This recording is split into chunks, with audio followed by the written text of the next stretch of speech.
આજે જૂનાગઢ જિલ્લા કલેક્ટર શ્રીની અધ્યક્ષતામાં જૂનાગઢ જિલ્લા સંકલન સહ ફરિયાદ સમિતિની બેઠક હતી.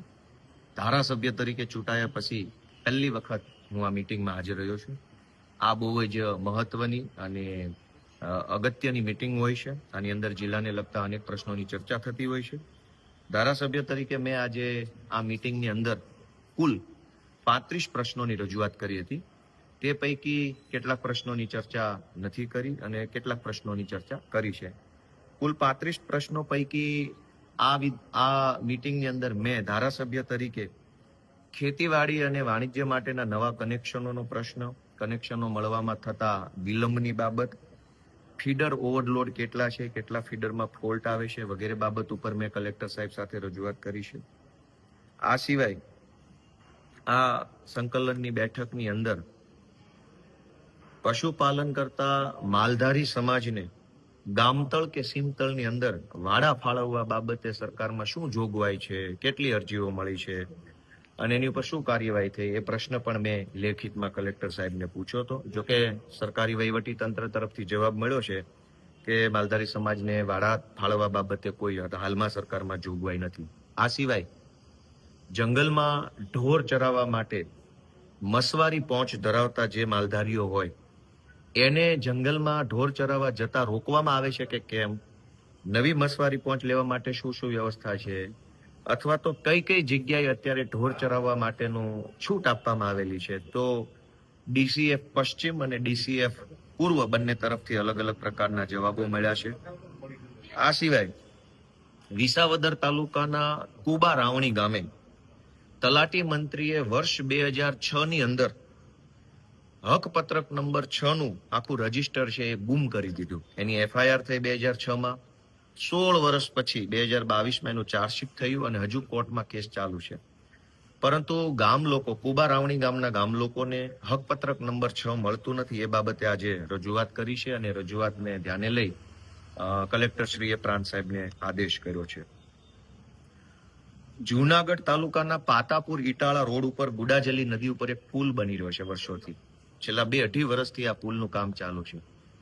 આ પહેલા ત્યાં એક બેઠી ધાબી હતી, બેઠું જેને કહેવાય કે કોઝવે ટાઈપનું, એને તોડી નાખ્યું અને તોડ્યા પછી નવું નાળું બનાવવાનું કામ ચાલુ થયું, પણ 2 વર્ષથી પૂરું જ થતું નથી. લોકોને અનેક મુશ્કેલી પડે છે. આ પ્રશ્ન બાબતે આજે કલેક્ટરશ્રીની અધ્યક્ષતામાં માર્ગ મકાન વિભાગના અધિકારીઓ સાથે ચર્ચા થઈ છે. આ સિવાય વિસાવદર, ભેસાણ અને જુનાગઢ ગામના અનેક ગામડામાં અને ખાસ કરીને છોડવડી ગામમાં પ્રોપર્ટી કાર્ડ મળતા નથી અને પ્રોપર્ટી કાર્ડ નહીં હોવાના કારણે પોતાની મિલકતની ઓનરશિપનું કોઈ ડોક્યુમેન્ટ નથી, માલિકી હકનું ડોક્યુમેન્ટ નથી. આ બાબતની રજૂઆત આજે કલેક્ટર સાહેબની સમક્ષ મૂકી છે. એમણે સૂચન આપી છે કે સ્વામિત્વ યોજના અંતર્ગત વહેલી તકે આ પ્રોપર્ટી કાર્ડનો પ્રશ્ન ઉકેલવામાં આવશે. આ સિવાય વિસાવદર તાલુકાના રામપરા ગામે ધાબડધોયા નાની સિંચાઈ યોજનાનું ડેમ જે છે લીકેજ છે. 2-3 વખત રિપેર કર્યા પછી પણ હજુ એ ડેમ લીક થઈ રહ્યો છે. આ લીકેજ બાબતની રજૂઆત પણ આજે કલેક્ટરશ્રી સમક્ષ કરેલી છે. આ સિવાય ખંભાળિયા ઓજત ગામે વાસ્મો યોજનાનો એક સંપ બનેલો છે, ઘણા સમયથી બની ચૂક્યો છે, પણ આ સંપ છે ગામ લોકોને સોંપવામાં આવ્યો નથી. ગામ લોકોની માંગણી છે કે આ સંપ જો સોંપવામાં આવે તો તાત્કાલિક એનો ઉપયોગમાં લઈ શકાય એમ છે. આ બાબતે પણ અધિકારીઓએ આશ્વાસન આપ્યું છે કે આવતા 2-3 મહિનામાં સંપ સોંપી દેવામાં આવશે. જમીન માપણીની રીસર્વેની અરજીઓ જેટલી ડીઆઈએલઆરમાં જાય છે, આ જમીન માપણીની અરજીઓ પૈકી કેટલી અરજીમાં ક્ષતિ સુધારણા, ભૂલ સુધારવામાં આવે છે અને કેટલી અરજી ફાઇલે કરવામાં આવે છે, એ બાબત ઉપર પણ ઊંડાણપૂર્વક ચર્ચા કરી છે. વિસાવદર તાલુકાના સૌથી મહત્વના 2 મોટા પ્રશ્નો, જેમાં ફુલઝર કાનાવડલા સિંચાઈ યોજના, આ યોજના લગભગ 2017 આસપાસથી આની તાંત્રિક એટલે કે ટેકનિકલ મંજૂરી મળી ગઈ હોવા છતાંય આજ દિવસ સુધી એનું જમીન સંપાદનની પ્રક્રિયા આગળ વધતી નથી. જે બાબતને લઈને આજે અધિકારીશ્રી સાથે ચર્ચા કરી છે, અધિકારીને ધ્યાન દોર્યું છે અને વહેલામાં વહેલી તકે આ કાનાવડલા ડેમનું જમીન સંપાદન થાય એ માટેની આખી મારી પાસે આ કાનાવડલા ફુલઝર ડેમની ફાઇલ છે અને ઉમરાળા સિંચાઈ યોજના, આ મારા હાથમાં જે આ ફાઇલ છે એ ફુલઝર ડેમ, કાનાવડલા અને ઉમરાળા સિંચાઈ યોજના બંનેના જમીન સંપાદનમાં જ્યાં કાંઈ પણ અટવાયું છે એને લઈને આજે ઊંડાણપૂર્વક અમે અધિકારી સાથે ચર્ચા કરી છે. સરસઈ ગામ પાસે એક બ્રિજ બની રહ્યો છે દ્રાફડ નદી ઉપર. લાંબા સમયથી આ બ્રિજ બની રહ્યો છે પરંતુ એનું કોઈ નિરાકરણ આવતું નથી. આ બાબતે R&B પાસેથી વિગતવારનો જવાબ મેળવ્યો છે, રજૂઆત કરી છે કે કોઈ પણ સંજોગોમાં તાત્કાલિક સરસઈ ગામનો દ્રાફડ નદી ઉપરનો બ્રિજ બનવો જોઈએ. અને એ સિવાય બીજી રજૂઆત મારી છે, સહકારી મંડળીઓના ગામની અંદર 1, 2, 3, 4 સરકારી મંડળીઓ હોય છે, પણ ઓફિસ માત્ર એક જ સહકારી મંડળીની હોય છે. તો બીજી 3 સહકારી મંડળીઓની ઓફિસ ક્યાં આવી છે, એના મંત્રી કોણ છે, એના પ્રમુખ કોણ છે, એના મોબાઈલ નંબરો શું છે, એનો કાર્યક્ષેત્ર કયું છે, કચેરીનો સમય કયો છે, આ બધી બાબતો અંગે નોટિસ બોર્ડ ઉપર દરેક ગામમાં જેટલી સહકારી મંડળી છે એની ઓફિસ ખુલે, એની ઉપર બોર્ડ મૂકવામાં આવે, મંડળીનું નામ લખવામાં આવે. એ બાબતની રજૂઆત મેં આજે કલેક્ટરની અધ્યક્ષતાની મિટિંગમાં કરી છે. અને 2 મહત્વના પ્રશ્ન કે વિસાવદરથી ડાયરેક્ટ સુરત અને ભેસાણથી ડાયરેક્ટ સુરત બસ, આ બાબતે ગામજનોની મને ઘણી બધી રજૂઆત મળી છે. તો આ રજૂઆત પણ મેં આજે કલેક્ટરશ્રીના માધ્યમથી જિલ્લા વહીવટી તંત્રને આપી છે. આશા રાખીએ કે વિસાવદરથી સુરત ને ભેસાણથી સુરતની ડાયરેક્ટ સરકારી બસ ચાલુ થઈ જાય.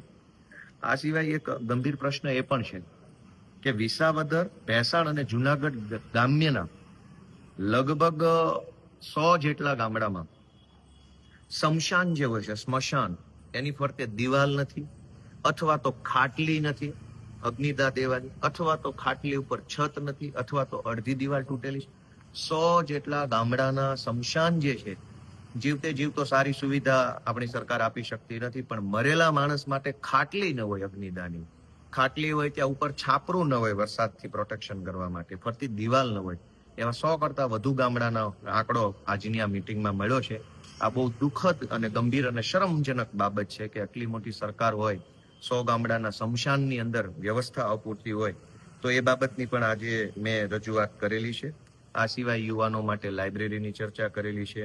આ સિવાય આંબેડકર ભવન માટેની વાત પણ કલેક્ટર કચેરીમાં મૂકી. અનુસૂચિત જાતિ સમાજને કોમ્યુનિટી હોલ એટલે કે આંબેડકર ભવન બાંધવા માટે જમીન ફાળવણી બાબત અથવા એનું બાંધકામ કરવા બાબતે શું વ્યવસ્થા છે એની ચર્ચા પણ આ મિટિંગમાં થઈ છે. અને 100 વારના પ્લોટ ગરીબોને જે મળે છે એ બાબતને લઈને પણ આજની મિટિંગમાં મેં ચર્ચા કરેલી છે. તો કુલ મળીને જુનાગઢ ગ્રામ્ય, વિસાવદર અને ભેસાણ આ 3 તાલુકાની અંદર આમ જનતાને લાગુ પડતા હોય એવા 35 કરતા પણ વધુ પ્રશ્નો બાબતે આજે કલેક્ટરની અધ્યક્ષતામાં યોજાયેલી જિલ્લા સંકલન સહ ફરિયાદ સમિતિની બેઠકમાં અમે પ્રશ્નો મૂક્યા છે. આ બધા પ્રશ્નોનું નોટિંગ થશે, સરકારમાં જશે અને આશા રાખીએ કે જુનાગઢ જિલ્લા વહીવટી તંત્ર દ્વારા જે પડતર પ્રશ્નો છે એનું વહેલી તકે નિરાકરણ લાવવામાં આવે. Thank you.